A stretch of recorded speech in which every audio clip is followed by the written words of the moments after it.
walk into the Pick-Me-Up and you get a whole different sensibility. The people sort of were walking art, you know, artifacts themselves. I think a lot of the patrons were just very visually over the top. That was another thing that made it so great. Like, not only the establishment itself was so aesthetically like eye candy, the people that went there were like that too. People that were constantly in search of either entertaining themselves or entertaining you.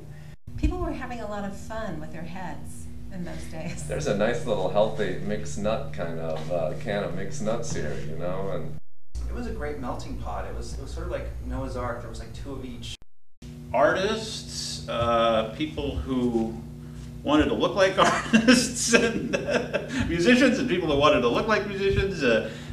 Just a really colorful crowd. So the crowd was like everything from like the weirdos that used to come in and buy a cup of coffee and stay for like 8 hours or something on one cup of coffee. Like, what is wrong with these people? I mean, to get kicked out of there, you had to be pretty bad.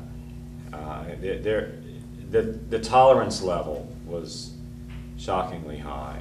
Everybody had a little freakiness in them in one way or another, no matter what kind of group or what kind of music they're into or whatever. They all had a little bit, they were a little off in some way. Mm-hmm. That's what I loved about the Pick-Me-Up. It was not self-conscious at all. That's what was so like inspiring about it to me, especially at that age, you know.